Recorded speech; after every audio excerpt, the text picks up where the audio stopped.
Well, welcome to the Business Spotlight series. My name is Heather Frierson, and I'm your host of the Business Spotlight podcast.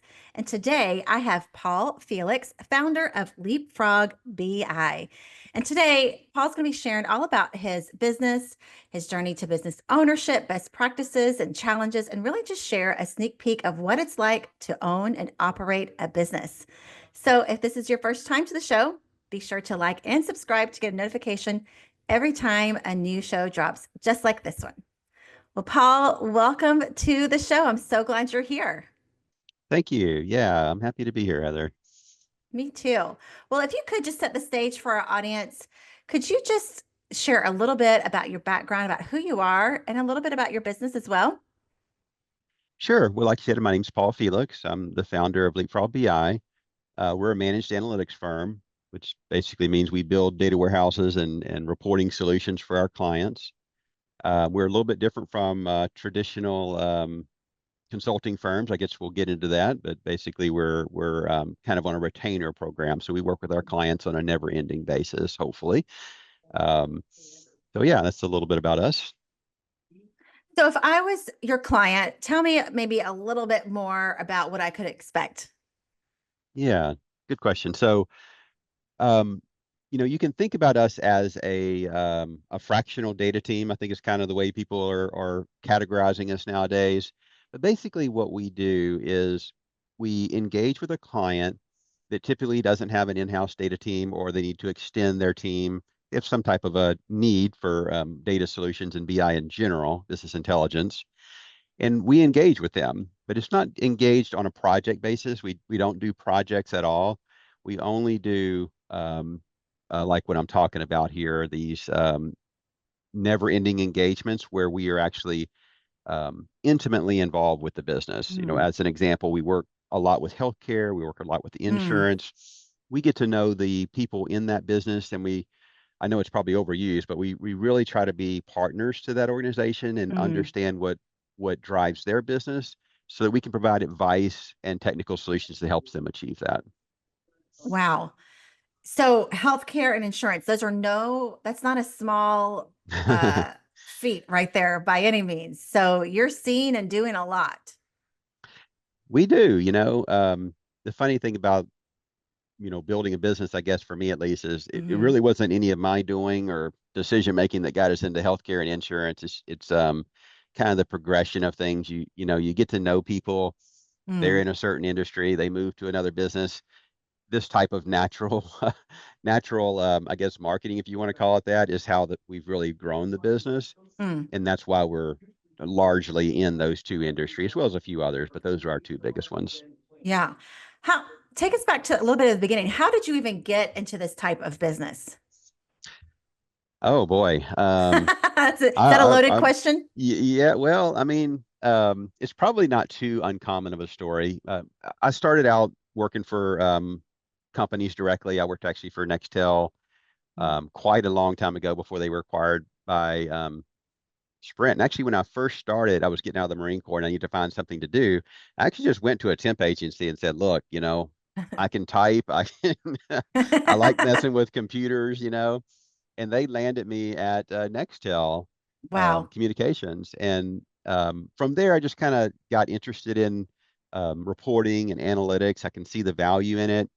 Stayed Hmm. with Nextel for a while, worked for Sprint for a while, eventually got out into consulting, which I did for a number of years, just traveling consultant, mainly in Yeah. the US, but a few international clients as well. And through that process, you really get exposed to a lot of Yeah. challenges, right? So the challenge that I saw initially with this type of work is just the piece of getting data out of source systems like your business application, whatever it might be, and into a data warehouse or a data Mm. structure that's going to support the analytics. It's a very, at the time, was a very manually intensive, costly process. And Hmm. initially, I'm kind of going into the whole story here, but No, love initially it. my vision was, let's build an application that brings that process to a higher level, and instead of Hmm. building all of that stuff, let's define it in the form of metadata so that we can actually use those definitions to generate all the code that's needed to build and maintain the solution. And that's actually the first product that I had launched. At that time, it was called IKIDOF. That stands for Information, Knowledge, Insight, Decision, Action, Feedback. And you can probably imagine that product didn't go very far. I literally, and that's why I chuckled a little bit. I'm like, wow, did it, what does that mean? Yeah. So, this is kind of my analytical brain there. It made perfect sense to me. That's what we're That's trying to right. do, right? It's the decision-making cycle. But long story short, that product didn't go anywhere. I shifted to create what's today is the Leapfrog BI data warehouse automation platform. Um, that really didn't go very far either. It did get some traction, but not enough. Mhm. Eventually, we shifted from going after the software as a service market to saying, look, we know we have something here that's valuable. We know we can do things Mhm. faster than we could typically do if we're doing it manually. Mhm. Let's use that and bring it to market so we can um, bring the price point down essentially and go faster for these Mm. and achieve the goal quicker, which aligns really well with our target because we target small and mid-sized organizations. We're basically not Mhm. going after the enterprise. Mhm. We categorize that as 500 employees and under generally. And that's what we do today. We use the data warehouse automation platform, although even that's things are always changing, Heathers, but Yeah. we use the data warehouse automation platform. We build data structures for our clients. We build reports, data feeds, integrations, basically any type of data supported um, opportunity that we can go after. We're helping our clients do those things.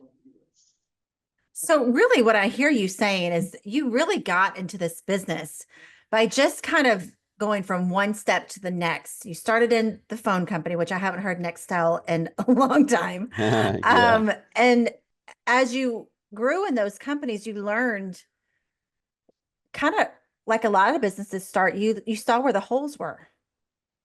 Am I absolutely. right in saying that? Absolutely. It's not really rocket science. I think anybody can keep their eyes open to problems, Mm-hmm. challenges, however you want to put it. And if you are the one tasked with, in my case, building ETL manually for years, you pretty Mm-hmm. quickly can see there's probably better ways of doing things. Then it Mm-hmm. just becomes coming up with those ideas, testing your ideas, failing a few times, figuring out the path to some Yeah. type of I guess, market fit that's going to, Mm-hmm. help you actually improve the market in some way and carve out a niche for yourself. Yeah. So how long have you been in business now that you've got Leapfrog and you went from here to Mhm. there? When exactly did you see Leapfrog taking off or really become an entity or Sure. business? Well, my first client was a company called Catapult Systems. It was actually a company that I was consulting for. I was Mm-hmm. subbing through them, and I sold them a subscription to the platform. They were my very first client, and that was back in 2012, I believe. So Oh, it's been a few years ago, but yeah. really it took even longer than that. I would say 2012, 2013, I was still trying to figure out how am I Mm-hmm. going to make this work, right? I was still very Yeah. much about the product. How do I get more subscriptions to Yeah. the product? How can my one man show market something that's this niche Yeah. to such a narrow market, Mm-hmm. right? So I was trying to overcome all those challenges. It probably wasn't until 2014, 2015 that things kind of shifted toward the managed services approach to things, or managed analytics is what we call it. Mm-hmm. And then we just started, eventually hired our first person, landing a few different clients, and it just kind of grew Went from from there. there. Hmm. Yeah. So 10 years later, you go from one man show to now having a company with great clients that are in healthcare and insurance. Can you talk a little bit about that transition? Because that is really where a lot of entrepreneurs get stuck from going from a one man show to hire to that hiring and building a team out. Can you speak to Right. that a little bit? Sure. I'll tell you my experience with it is it's pretty scary, right? Yeah. You don't want to hire someone and put them into jeopardy, right? You want people to Hmm. be secure, and you want to make sure that you can support their needs, right? You're not trying to Right. take risks with other people's livelihood, but at the same time, you are taking risk every day Hmm. in anything we do. Frankly, if you work for a company as a W-2, you're taking risks. It's just that you may not see those Sure. risks as closely every day. So that's one Yeah. part of it. I think it's just the psychological bar barriers that you have there Hmm. with saying, I'm going to shift from being a one-man show where I'm pretty comfortable. I could get gigs wherever I wanted to, was kind of on the top of my game.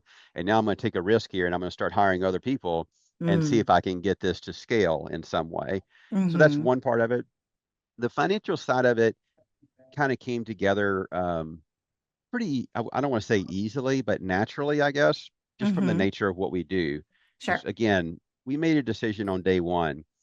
We were not going to be doing projects. I could go into a Hmm. probably another podcast about why I really despise the word project when it comes to the Mm. type of work we do, because what we do is a business function, and ultimately projects will cause failure, in my opinion, Mm. most of the time.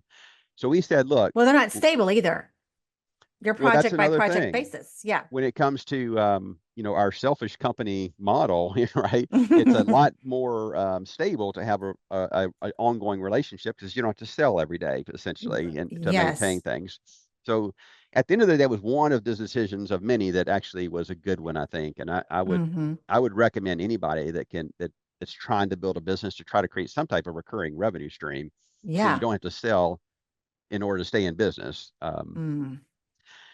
That's I really forgot what good we were talking advice. about now. Where were we Well, going? yeah, but you still said some great stuff that I even wrote down. But I was asking you about that jump from being a one-man show to building Oh, that right. a team, and Mhm. what were some of those challenges or just the journey from for Yeah. doing that? Gosh. Just every day's a challenge, Heather. That's for sure. I've been really fortunate to have some really great people to work with that are also passionate about the same types of things, right? Trying to help Mhm. organizations succeed through well prepared data solutions.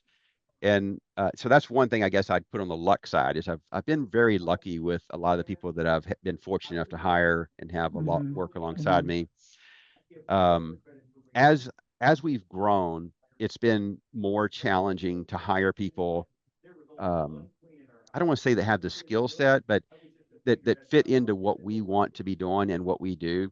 One of the challenges is, we're working with 24 clients and we're working with Mhm. them on an ongoing basis. And any individual consultant with us is working in two, three, Mhm. four clients in a single day, Mm. which can be extremely challenging. It requires you this is not like a ticketing system type of process where someone can fill out a ticket and then Yeah. you go figure out what what script you're going to follow. These are all very, or not all, a lot of times it's very cognitively demanding. You have to Mm. understand the intent of the client. You have to translate some spec into a technical solution. Often you're also building the solution, working on with a testing process. Right? So there's a lot going on, Yeah. and you can't talk to an insurance company, in the morning. And then when you talk to the healthcare company in the evening, you've got to be on your game, right? You're not talking about claims anymore. Well, you may be talking about claims for health insurance, but you get it, Yeah, right? You're yeah. not talking about Yes, I get, insurance yeah. claims. You're talking about RCM, or you're talking about provider util, or whatever it might be. So the switching of context is what I've heard is one of the most challenging things, and that's Mm. really hard to hire for. Um, Mm. some of the hard skills are not as hard to hire for. We're basically a Microsoft shop. We use mostly Microsoft tooling, and there's a lot of good skill out there, so it's pretty available, I would say. Mhm. Long story short, what I decided to do here, Heather, is we created an apprenticeship program, I think around 4 or 5 years ago at this point, Did you say and apprenticeship? yes, we have an apprenticeship Wow. program. That's right. And it's kind of uncommon for a little company like us. Mhm. But what we do is we simply look for people that we feel like are motivated and want to be in this space, and Mm. we believe they have the critical thinking skills to succeed. At the end of the That's really day, good. if someone is willing to be a critical thinker and they're engaged and motivated, if they don't have the hard skills, that's a problem we can solve. But if Mm. it's the other way around, I feel like it's kind of an uphill battle. So Mm. we created the apprenticeship program. It is a paid apprenticeship program. So we usually hire between 2 and 4 people per year, and those people go through a 6 to 9 month program where they're Mm.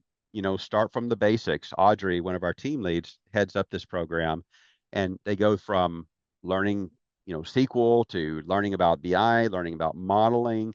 They go through all of the different disciplines until they conclude that program, which it finishes with OJT. Then they move into a developer one role. And then now they're on a path, right? As a developer one, they're Wow. carrying out tasks with supervision, but they're carrying out tasks. They're building their experience at that point. So that's how we do it today. Hmm. We don't necessarily hire a whole lot off the street unless we need to fill a gap.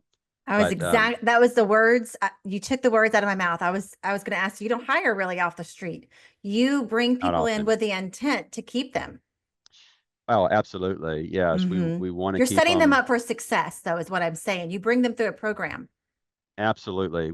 We're certainly trying to. In every class, we learn something from.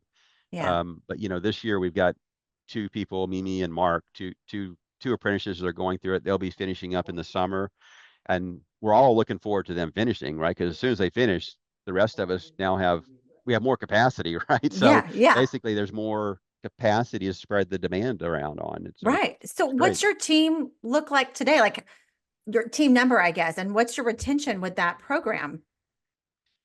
Um, Well, for the program retention, it's very high. We've only Yeah. lost a couple of people through the apprenticeship program ever. Generally, Hmm. people will do pretty well. Now, Hmm. how long they stay with us after the program, Sure. that's where it gets more challenging because we're giving them Hmm. valuable skills and we're hoping they Hmm. stay with us, but ultimately some are going to find opportunities they want to pursue, Sure. which is fine. We Yeah. usually ask them to give us 2 years. If we're going to pay for them to go Mm. through this program, we want them to stay with us for 2 years after that and hopefully for longer. but Right. but um but at least 2 years is what we would like. What was your other question? I'm sorry. Oh, I think just how many team members do you have now? There's 13 of us right now. Mhm. I 13. think that's such a good model for our listeners to hear when they're thinking about hiring. You're actually the first I've heard speak of something like this. Now, I hear about it in the nonprofit world, if you will, and different things like that, but not in an entrepreneurial world, which I know you're not. You are an entrepreneur, but you've moved past that. You're a full on business owner, with a thriving business.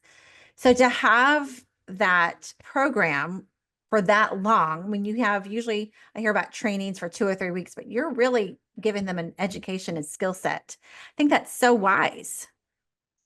It's been a good decision. I don't, it's certainly a big cost, as you can imagine, to pay people Yes. for that long without foreseeing any return and it may not work out, but ultimately it does at a very high rate. It's been so fun to see people start the Yeah. program, learn these skills, be excited about them, and then they start working alongside you on clients. I mean, I don't know how to describe it, but it is definitely I a would think rewarding part almost of like it. a proud papa almost. Yeah, you can think of it that way. That's right. Yep. Yeah. You're Mhm. watching people learn and grow right in front of your face. Absolutely. It's super fun. Really Yeah. is. That's awesome. If you were to look back at the journey a little bit, what would you say are some of or maybe a challenge that you've had that you just are always sharing with other entrepreneurs to be on the lookout for? And how did you overcome it? Hmm. Well, gosh, that's a tough one. Is there This too is many not to choose really from like everybody else? um well, I mean, there's always challenges, but the thing that comes to mind is not really something I share too much, but I'll just mention it anyway. Yeah. I did get into a partnership Mm. that ultimately didn't work out. You probably hear these stories a lot. Mhm. Um, it's very it would be great to think that you can have a partner work with you through a very challenging process, like what we're talking Mhm. about, of building a Mhm. business where people's livelihoods are at stake, including your own. But Mhm. it takes I don't know, something more than I've been able to find. I'm actually envious of those companies that are able to find true partnerships where people Mhm. trust and depend on one another and can, you know, basically go after a goal with Mhm. common interest in mind and be successful. Unfortunately, that wasn't my experience. I tried to go down that road, but it didn't work out, and that was quite a big setback for us Mhm. at one part of the business. So that's one thing I guess I'd say was a bit of a Yeah. challenge for us, both financially and just as a Mhm. kind of rethinking things at that point, Yeah. like is my thought process right here? Is this person's thought process right here? Mm, Which road should we go down? Because ultimately, if you get to the point where it's a fork in the road, you got to decide which way you're going to right. go. And That's I'd very say true. you got to be convinced that what you're doing is right. And it's kind of like this Yeah. balance of when do you I don't know how to put this. When do you just say, um, that's a road not worth going down anywhere. I've Mm, tried that enough. Or when hmm. do you say, look, I'm going to do this come hell or high water. This is the Yeah. way that, right? You can, you want to think, look, it's all about just persistence and making sure you make it work no matter what. But there's also something to saying, this is not the way to go. This is a dead end Hmm. path. I've got to consider that decision a bad decision or a failed route and recoup so that I can continue Hmm. on and live another day. That's really good. You've got to be able to pivot well. There's a good way to put it in a lot less Yeah. words. Well, how did you pivot? If you don't have, you went from partnership, but obviously you have an executive team or investors. What does that look like for Leapfrog? And So how did you make that decision? That's really what I want to get to. How did you make the decision from, well, we know why partnership didn't work, but you had to mhm, pivot somehow with some kind of team. absolutely. Yeah. So luckily this was quite a while ago. So it's well behind us and we were a much Oh, smaller team good. at that time. The way, so number one, we've never taken on any investment. We've been 100% organically built from day one.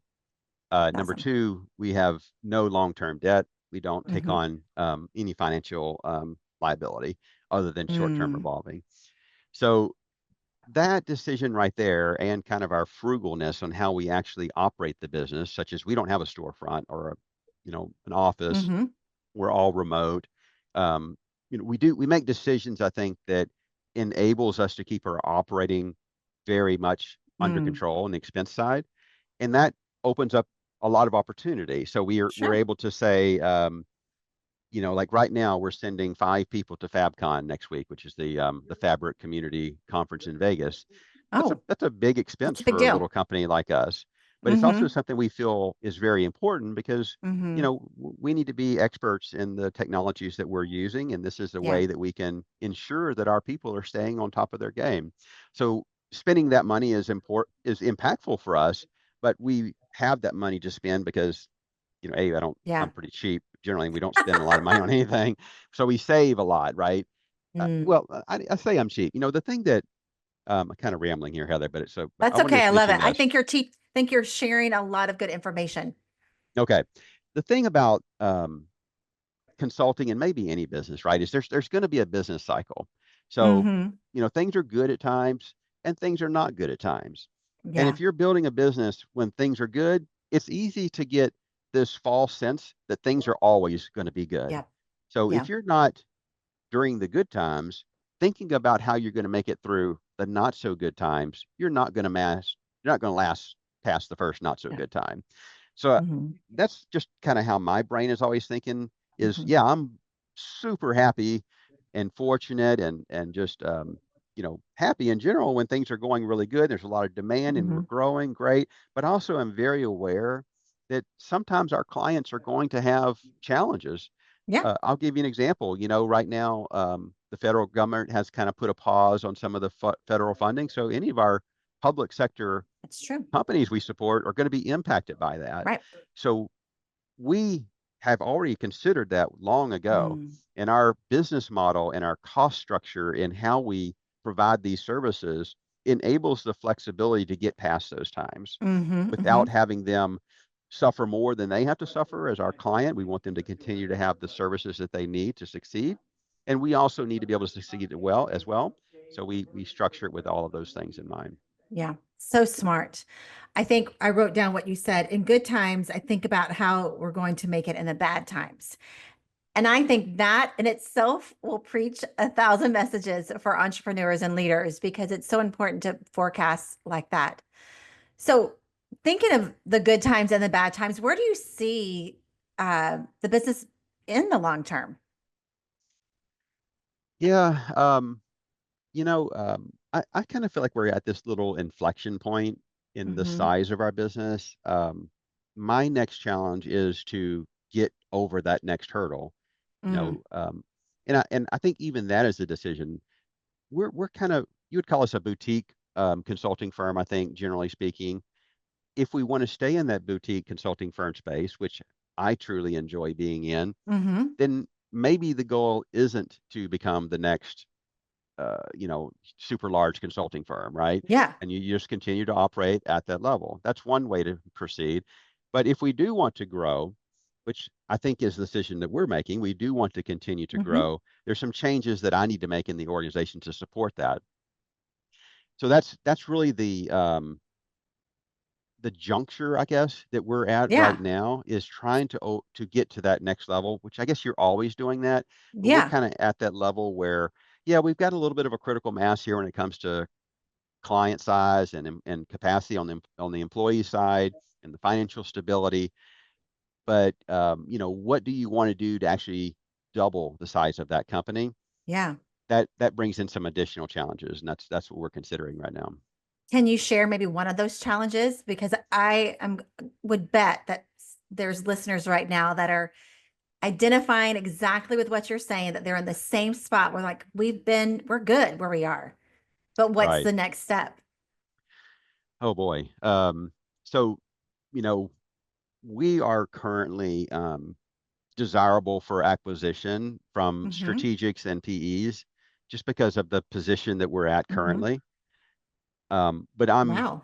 pretty stubborn, I guess. I feel like that what we have is really a good thing. And we're talking about a recurring revenue organization that runs 20-30% profit every year, growing a year after year. Yeah. So it's a very stable type of an organization. And I don't want to sell the company short by joining Mm, another organization or taking on investment unless it's exactly what we need to get to that next level. So the first thing is, am I going to consider any of those options? And if the answer is yes, well, then you've kind of got different things to work with mm, depending on, if yeah. you're going PE or strategic. But if you're on your own, which is where we are, we're currently going down that path. We're going to continue to grow organically, just like we always have. Then what do Mm-hmm. you do to grow? So this is the part where often I make decisions that are wrong and I fail and then continue trying different decisions. Mm-hmm. Right? So I'm just Mm-hmm. going to tell you what we're doing right now. And I actually just got off of a call with a couple of our team leads about this. We're really going to lean into the content marketing Mm, specifically around data stories um, when it comes to our marketing approach. So what we want to be seen as is an organization that you can engage with, and we're going to not just build a technical solution because there's a lot of ways to get a technical solution built, mm-hmm. but we're going to be a um, I guess a trusted advisor is probably a Mm, way of putting it, where we can not just take orders from you and that you tell us what you want and we'll figure out how to build it, but hey, here's an example of a way that you might be able to add value for your organization because we've done this for other organizations. Here's how it worked out. Here's the challenges, and presenting that in the way of a data story is the approach that we have. And in fact, for my podcast, which is called More Than Reports, that's what we will be talking about. Is look, I want to give you an example, Heather, because I think I'm talking a little too yeah. abstract. An example of this would be if insurance is one of our kind of Uh-huh. target industries. So if in the insurance agency, obviously they're trying to reduce their loss ratios. They want to sell more policies. They want to have less losses. That's Mm-hmm. kind of the name of the game. Well, for a particular segment of that industry, let's just say property, they're going to be vulnerable to extreme weather events. You can think Mm, about the fires we had in right. LA, global warming, right? There's all these Mm-hmm. things that are changing that dynamic. What we could do with the data storage, we could say, okay, let's pull the NOAA sourced extreme weather events and create a story around that, such as, if you're a carrier that's selling policies in Southern California and you're concerned about your exposure to fire, whatever it Yeah. might be, then here's how you might overlay your policy information with that catastrophic information to determine what your exposure is. And you might want to consider that when you're going through your actuarial process. Yeah. So that's very abbreviated, but that's the type of data story that we want to get out there in Yeah. front of the people that actually can be impacted by that. Wow. Just the fact that you can put data and stories together is amazing. And really, because, you're very analytical. You said at the beginning, I am not, but I love stories, which is why I'm a podcaster. I love Mhm. hearing stories, sharing stories. And so for your client to really internalize that with real life stories is really incredible. And like you mentioned, you do have a podcast. I did listen to a little bit of one.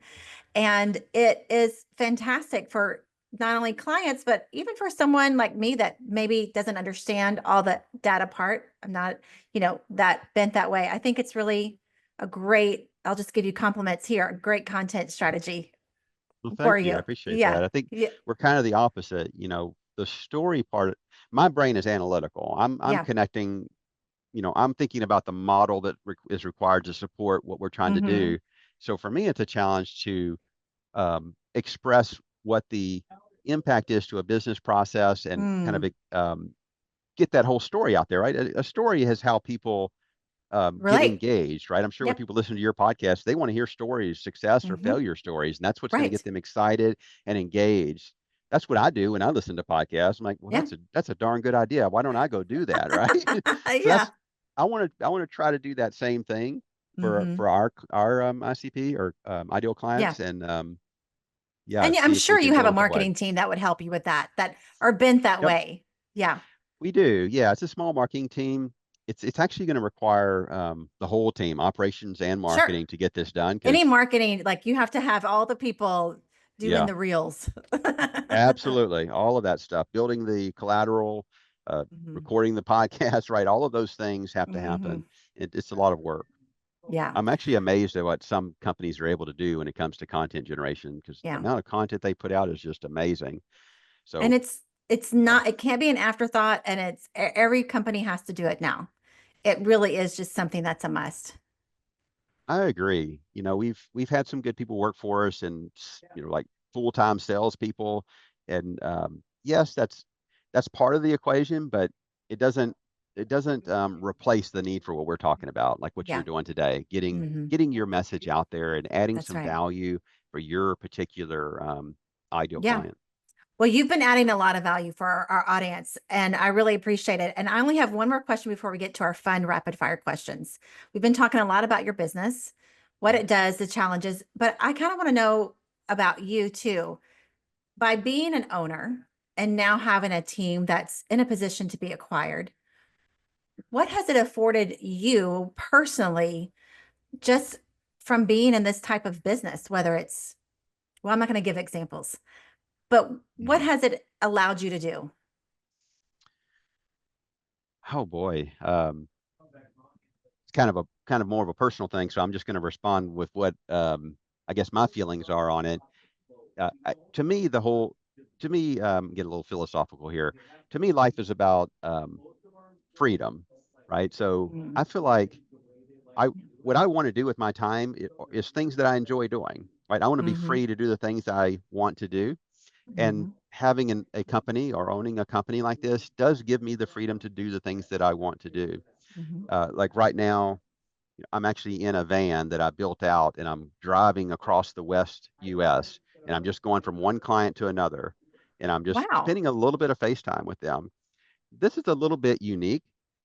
Most people don't want to drive a van around the country by themselves for a few weeks, right? But I just enjoy doing that sort of thing. So that's what I mean by the freedom to make those types of Yeah. decisions, whatever it might be. Later this year, me and my family are going to go on a big trip to Amsterdam and Denmark, and I'm going to take a couple Mm. of weeks off, which is not something that I do often.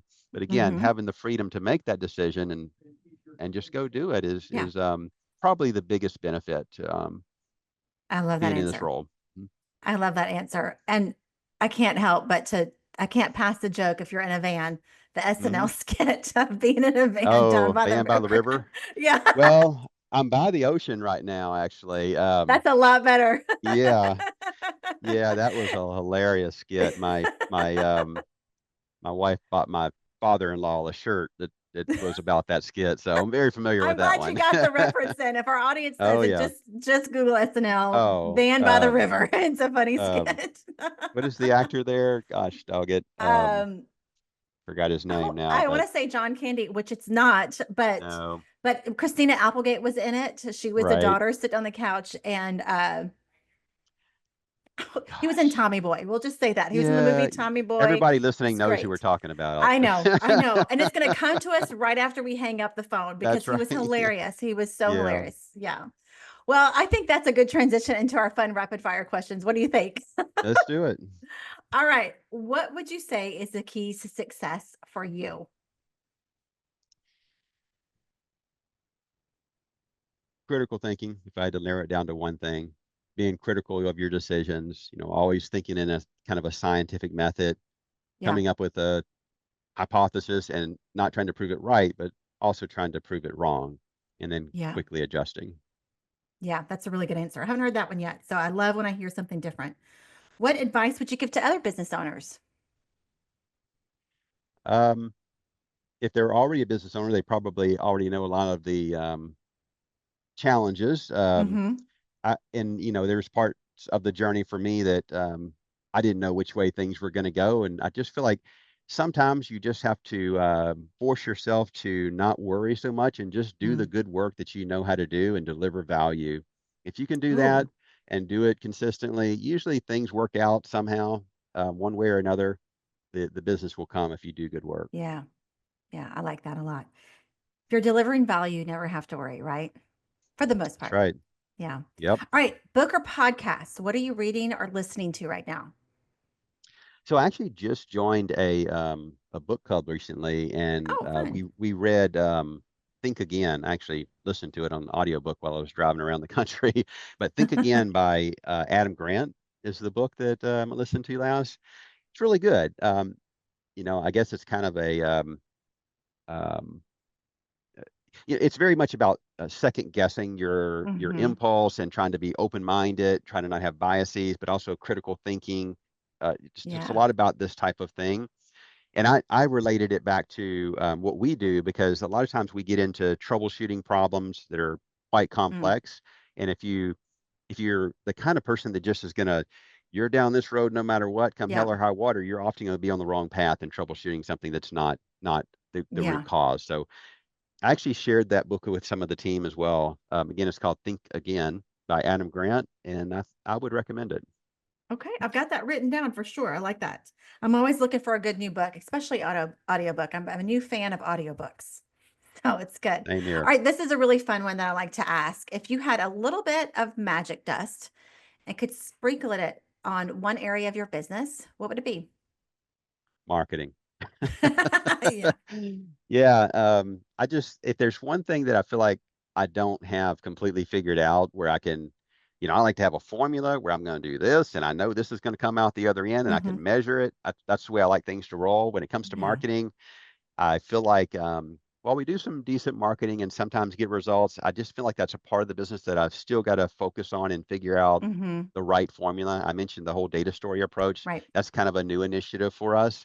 So that's where I would like the pixie dust is on our marketing solution. Yeah, I like that a lot. I think I'm excited about your data stories, and I'm gonna follow and keep an eye on that for sure because I think that's Oh, really thank you. interesting for sure. I appreciate that. Yeah. Well, I really enjoyed this conversation, but before we wrap up, share with everyone how they can find you, follow you, so they can watch the data stories or even hire you. Sure. So you can find us at leapfrogbi.com. You can also just email me directly. My name is Paul again. So it's Paul at leapfrogbi.com.